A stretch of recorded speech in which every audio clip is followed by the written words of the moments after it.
জ্বালানি নিয়ে আপনারা সবাই লেখালেখি করলেন এবং এক এক অ্যাসোসিয়েশনের নেতা বললেন যে আমরা নাকি হত্যা করতেছি।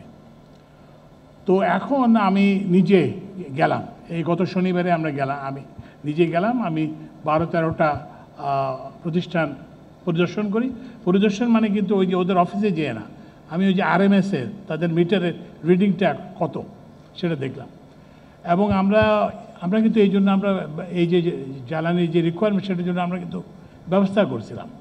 এবং ওই যে আমাদের অর্থ উপদেষ্টা আমাদেরকে সর্বত্রই সবসময় আমরা কিন্তু সহযোগিতা দিয়েছেন। এবং ওই যে বাংলাদেশ ব্যাংকের গভর্নর, এই যে আমরা যে এত বড় একটা দায়কে যে আমরা ইয়ে করছি সেটা আমরা, তো যাই হোক, তো এখন আমি ফিরে আসার পরে আমরা আগে থেকেই ব্যবস্থা করছিলাম 4টা অতিরিক্ত এলএনজি কার্গো আনার। কিন্তু এইটা একটু ওই যে আপনারা জানেন যে নিম্নচাপের কারণে সমুদ্রে উত্তাল আবহাওয়া ছিল, ফলে ওটা ডকিং করতে পারে নাই। কিন্তু যেই মুহূর্তে ডকিং করছে আমি ফিরে আসতে আসতেই দেখি যে সব জায়গাতেই যেখানে জ্বালানির সরবরাহ, গ্যাসের সরবরাহ ছিল সেগুলো আবার সঠিক হয়ে গেছে। এবং আমাকে একের পর এক উদ্যোক্তা আমাকে ফোন করে বলছেন যে আপনি আসার পরে আপনি কি গ্যাস নিয়ে আসছিলেন নাকি? আমি বলছি না, আমরা গ্যাস নিয়ে আসি নাই, আমরা আসলে গ্যাস আনার পরিকল্পনা করেছিলাম এবং সেই পরিকল্পনার যে ফলশ্রুতি।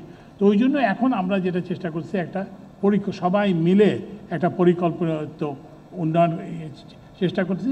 এবং আমরা এইসব টেমপ্লেটগুলো এস্টাবলিশ করে যাচ্ছি।